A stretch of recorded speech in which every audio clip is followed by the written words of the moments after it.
기사는 건축피해 예방을 위한 3자 지급 방식을 도입해야 된다 이렇게 돼 있는데, 내용을 먼저 보시면 이처럼 계약 내용을 확인했다면 건축주는 업체와 상의해 대금 지급 방식을 명확하고 구체적으로 명시해야 한다.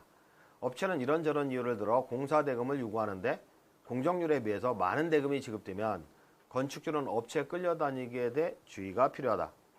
때문에 대금 지급 방식을 건축주와 업체 간 직거래가 아닌 제3자를 통해 지급하게 되면 공사 중단으로 인한 건축지 피해를 예방할 수 있다는 것이 전문가 의견이다. 틀린 내용. 예를 들어 은행이나 신용기관을 매개로 해서 건축주가 건축비용을 기관에 납부하면 건축업체가 공정률에 따라 대금을 찾아가는 방식이다. 지금 이렇게 많이 하고 있죠. 근데 은행이나 신용기관은 규정률 평가 능력이 없어요. 비용이 저렴한 건축 설계사무소에 규정률 평가를 의뢰하는 경우가 있으나 규정고 평가 능력이 없어요. 국내 몇 안 되는 대규모 업체는 비용이 과다하여 의뢰할 생각도 못합니다. 그러니까 골조공사를 했다. 그러면 20%밖에 안 되는데 50% 평가해서 총 공사비 10억 중에 5억을 지불하는 게 은행이다 보니까 사건 사고가 끊이지 않는 겁니다. 이를 통해, 그러니까 제3자 지급 방식을 통해 부실업체로 인한 건축 피해와 건축비용 지급 지연 등 불량 건축주로 인한 건설업체의 피해를 동시에 예방할 수 있다는 것이다. 잘못된 내용이죠. 건축업계 24년간 몸담아온 이모 건축사는 건축주는 저렴하게 집을 지으려 하고 건설회사는 이윤을 남기려 하도급 업체에 공사를 맡기는 것이 현재 건축업계의 현실이라며, 원청업체가 하도급 업체에 제때 대금을 지급하지 못해 공사가 멈추는 경우도 많다고 말했다. 이어서 건축주도 내 집을 짓는다는 기대감보다는 발품을 팔아 보다 많은 정보를 비교해야 그나마 피해를 줄일 수 있다면서 법제화가 필요하지만 제3자 지급 방식이 건축 피해 예방을 위한 대안이 될 수 있다고 덧붙였다. 근데 이 제3자 역할을 할 수 있는 기관이 현실적으로는 없습니다. 이 건축사는 그러면서 건축주도 계약 당사자인 만큼 불공정 계약에 대한 책임은 져야 한다면서 업체가 자체 제작한 계약서는 피하고 업체의 국세 완납증명서, 법인 등기부 등본 등을 요구해 부실업체인지 확인하고 해야 된다. 이게 다는 아닙니다. 정리해서 설명을 드리면 다음과 같습니다. 건축피해 예방에 대한 개략적인 내용을 설명을 드리면, 연면적이 60평을 초과한다. 종합건설 시공 대상이죠. 근데 60평을 초과하지 않는다. 그러면 종합건설 시공 대상이 아니죠. 일반 업자들한테 시공을 맡기는 경우가 많습니다. 근데 일반 업자는요, 명함에는 종합건설이라고 써 있는 경우가 많고요. 종합건설 회장님이라고, 종합건설 부사장이라고, 임원이라고 써 있는 경우가 많은데 다 사기꾼들이죠. 그래서 종합건설 시공 대상이 아닌 경우 직영공사를 하면서 업체를 선정해야 하는데, 업체가 개인인 경우, 개인 사업자가 내 집을 지어주는 거죠. 그 개인의 신용도를 조사해야 합니다. 개인의 신용도를 조사해야 된다고요? 아니, 어떻게, 말도 안 됩니다. 은행에서 1,000만 원에 돈을 꾼다 할 때 엄청난 조사를 당하잖아요. 마찬가지로 수억 공사를 하는데 개인의 신용도를 조사해야 합니다. 요즘 신용도 평가 기관도 많은데 인터넷 평가도 할 수 있잖아요. 그리고 법인인 경우는 믿으면 안 됩니다. 법인은 폐업 신고하고 날려버리면 그만이거든요. 개인 책임을 안 진다는 거죠. 그래서 법인과 계약할 때는요, 주식회사 무슨 건설, 이런 법인과 계약할 때는 연대보증인단을 만들어서 신용 있는 대표자 개인이 서명날인하고 인감도장 찍어야 된다는 거죠.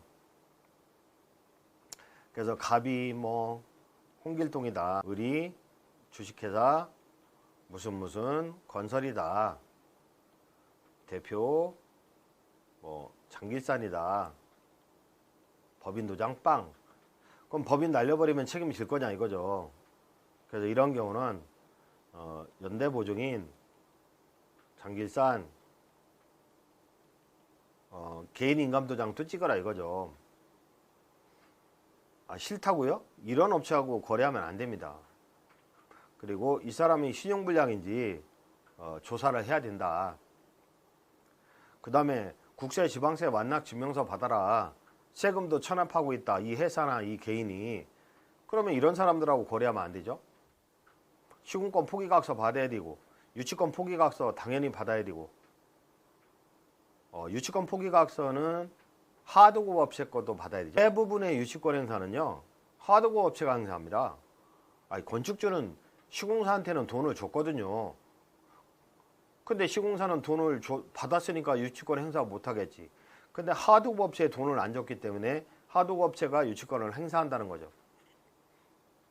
그래서 하드고 업체 직불 원칙을 지키고 하드고 업체 유치권 포기각서도 받아 챙겨야 된다.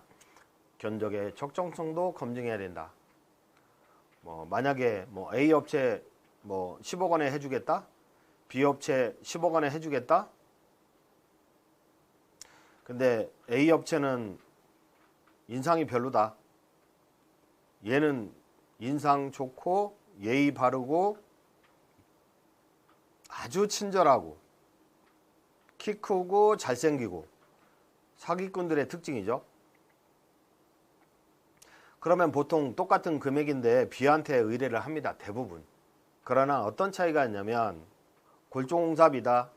얘는 A 업체는 2억 원을 잡아놨거든요. 골조공사비다. 얘는 4억 원을 잡아놨어요. 대부분 초기 공장에서 땡겨 쓰겠다는 거죠. 그러면 뒷공장의 공사 금액이 없어요. 그러니까 골조공사하고 나서 공사가 중단되는 거죠. 그래서 견적의 적정성, 초기 공장의 공사 금액이 너무 많이 책정된 건 아닌지 이것도 검증해야 한다. 그 다음에 계약금 지불할 때 계약금을 지불했는데 들고 도망갔네. 그래서 서울부정범의 이행부정서를 받고 지불해야 합니다. 그리고 월말 결제할 때는 기성률을 철저히 검증해서 기성률 이하로 공사비를 지급해야 된다는 거죠. 주의할 점 몇 가지를 써놨고요. 종합건설 시공 대상이다. 그러니까 연면적 60평이 초과된다 또는 다중주택이다. 여러 사람이 이용하는 건물이다. 근데 종합건설이 시공 대상인데 종합건설인지 여부는 명함 가지고 판단하는 게 아닙니다. 또 사업자 등록증으로 판단하는 것이 아닙니다. 사업자 등록증에는 종합건설이라고 되어 있지만 종합건설이 아닌 경우가 대부분입니다. 먼저 법인등기부 등본을 발급받아서 인터넷 등기소 가면 뗄 수 있는 거죠. 종합건설사 대표이사의 신분증과 대조해 봐야 된다. 여기에는 대표이사의 이름과 주소가 있거든요. 그래서 대표이사의 신분증과 비교해 보는 거죠. 그리고 건설공제조합과 대한건설업협회 홈페이지 상에 상호를 입력해요. 검색 클릭을 하면 대표이사 이름과 본점 주소가 나옵니다. 그러면 종합건설 면허가 진실로 있는 것으로 판단이 되는 거죠. 건설공제조합의 회원이어야 됩니다. 근데 명함은 종합건설 회장님인데 검색해 보면 건설공제조합에 안 나와. 사기꾼들이죠. 그리고 소규모 건설의 경우 대표이사와 직접 계약을 체결해야 합니다. 면허 대여 업체인 경우가 많거든요. 회장님 명함 들고 온다, 부사장 명함 들고 다 소용없어요. 대표이사와 직접 계약 체결해야 되고 대표이사의 신용정보도 받고 연대보증인란에 서명 달인하고 그렇게 못하겠다고 하면 사기꾼 업체고 인감이 첨부된 시공권 포기각서 받아야 되고 유치권 포기각서를 받되 하도급 업체 유치권 포기각서와 공사 완납증명서도 받아야 되고 이렇게 관리를 해나가야 된다. 싫다면 그런 업체와 계약하면 안 됩니다. 자기가 연간 수십 건을 수주해서 준공을 내고 하자 책임도 성실하게 다 하고 이런 업체가 송사에 휘말릴 염려도 없고 이런 업체는요 성실하고 정직하게 시공하는 업체는요 정말로 일거리가 많아서 상담해 줄 틈도 없어요. 두곡계약서는 읽어보지도 않아요. 근데 유치권 포기각서 제출 못하겠다, 공사비는 땡겨줘야 된다, 이런 식으로 나오는 업체하고 계약하면 안 된다. 업체는 많다. 그리고 계약금 지불 시 건설공제조합의 이행부정서를 받고 지불해야 된다. 서울보증보험 거를 가지고 온다고요? 안 됩니다. 종합건설인 경우는 건설공제조합에 공제공탁금이 압류돼 있다. 그러면 건설공제조합의 이행보증서 발행 능력이 안 되니까 다른 기관의 보증서를 제출하려고 하는데, 종합건설 시공대상인 경우는 건설공제조합의 보증서를 받아야 된다. 그래서 기본적인 주의사항을 말씀을 드렸습니다.